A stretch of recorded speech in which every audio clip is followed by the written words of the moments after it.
The education web के इस YouTube channel में आप सभी का एक बार फिर से स्वागत है। आशा करती हूँ कि आप सब अच्छे होंगे। आज का जो हमारा टॉपिक है वो प्राचीन भारत के इतिहास से है, जिसमें हम लोग महत्वपूर्ण कुछ टॉपिक देखेंगे और जो कि एग्ज़ाम के दृष्टिकोण से काफ़ी महत्वपूर्ण है और जितने भी एग्ज़ाम हैं उसके लिए बहुत ही यूज़फुल है। और ये हस्तलिखित नोट्स है, शॉर्ट नोट्स में हम सब कुछ कर लेंगे। तो चलिए स्टार्ट करते हैं। प्राचीन भारत का इतिहास। सबसे पहले हम देखते हैं इतिहास को। तो इतिहास का मतलब क्या होता है? इति का मतलब होता है बीती और हास का मतलब होता है कहानी, मतलब बीती हुई कहानी। जो भी हमारे पास्ट में हो चुका है, गुजर चुका है, उसे हम लोग इतिहास कहते हैं। अब इतिहास को हम 3 भागों में बांटते हैं। पहला होता है प्रागैतिहासिक काल, दूसरा आध ऐतिहासिक काल, तीसरा ऐतिहासिक काल। प्रागैतिहासिक काल उसे कहते हैं जिस काल के लिखित साक्ष्य मौजूद नहीं है कि वहाँ पे क्या हुआ था, नहीं हुआ था, जिसके लिखित साक्ष्य मौजूद नहीं, उसे हम लोग प्रागैतिहासिक काल कहते हैं। आध ऐतिहासिक काल उसे कहते हैं जिसमें साक्ष्य तो हैं लेकिन उसे पढ़ा नहीं गया है, जैसे सिंधु घाटी सभ्यता। उसी तरह ऐतिहासिक काल उससे कहते हैं जिसमें साक्ष्य भी हैं और उसे पढ़ा भी गया है, जैसे वैदिक सभ्यता। तो वैदिक सभ्यता के साक्ष्य भी हैं, उसे पढ़ा भी गया है। तो फिर चलिए स्टार्ट करते हैं, एक एक करके देखते हैं क्या है। प्रागैतिहासिक काल को हम 3 भागों में बांटते हैं: पूरा पाषाण काल, मध्य पाषाण काल और नवपाषाण काल। फिर पूरा पाषाण काल को हम 3 भाग में डिवाइड करते हैं: निम्न पूरा पाषाण काल, मध्य पूरा पाषाण काल और उच्च पूरा पाषाण काल। ठीक है, अब देखते हैं इसमें इस काल के स्थल और प्राप्ति। तो पूरा पाषाण काल में क्या मिला था? भीमबेटका से जो स्थल है वो भीमबेटका से पूरा पाषाण काल के भीमबेटका गुफा चित्र प्राप्त हुई है। मध्य पाषाण काल से सराय नहर, राय महदाहा, चौपानी मांडो, आदमगढ़ बगौर। तो सराय नहर, राय और महदेहा से प्राप्त हुआ है मानव का अस्थि पंजर। वो किस काल का है? मध्य पाषाण काल का है। तो मध्य पाषाण काल में मानव का अस्थि पंजर मिला है सराय नहर से। और चौपानी मांडो से मिला है वन धान का प्रमाण। आदमगढ़ और बागौर से मिला है पशुपालन के प्राचीनतम साक्ष्य, वो मध्य पाषाण काल के हैं। अब हम फिर देखते हैं यहाँ नवपाषाण काल। तो नवपाषाण काल में कोल्डिहवा से मिला है सर्वप्रथम चावल के साक्ष्य। बुर्ज होम से मिला है मानव कंकाल के साथ कुत्ते का कंकाल। चिरांद से मिला है पशु की हड्डी, हिरन के सींग के उपकरण मिले हैं चिरांद से। संगन कल्लू और पिकली हल से मिला है राख के टीले के साक्ष्य। अब देखते हैं नवपाषाण काल में आग का सर्वप्रथम प्रयोग किया गया था। पहिए का आविष्कार भी नवपाषाण काल में किया गया और कृषि का विकास भी नवपाषाण काल में हुआ। अब देखते हैं हम प्रागैतिहासिक आध ऐतिहासिक काल में सिंधु घाटी सभ्यता। सिंधु सभ्यता, इसको कांस्य युगीन सभ्यता भी कहते हैं क्योंकि कांस्य का उपयोग किया गया था यहाँ पे सिंधु घाटी सभ्यता में, तो इसलिए से कांस्य युग भी कहते हैं।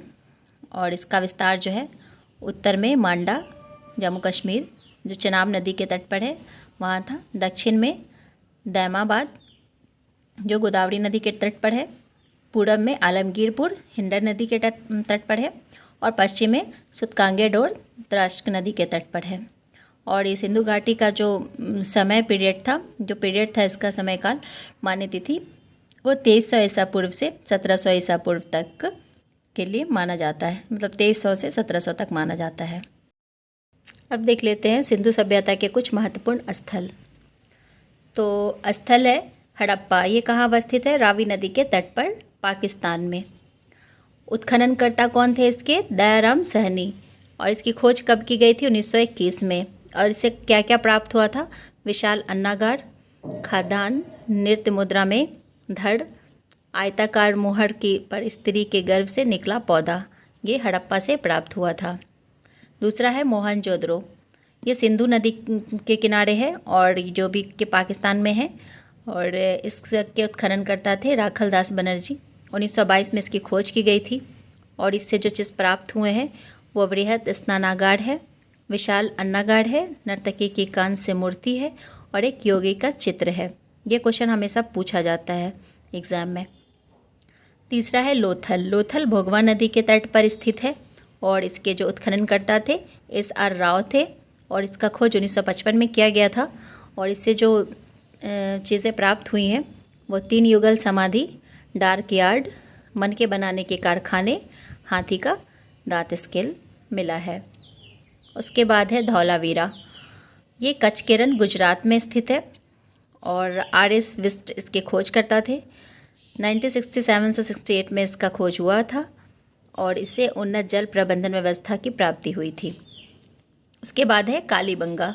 ये राजस्थान में स्थित है और इसके जो खोजकर्ता थे BV लाल BK थापड़ थे। 1961 में इसकी खोज की गई थी और इससे जो प्राप्त हुई है चीज़ें वो कच्ची ईंट के भवन, जोते हुए खेत के साक्ष, भूकंप के आने के साक्ष्य और सभी घरों में कुएं की प्राप्ति हुई है।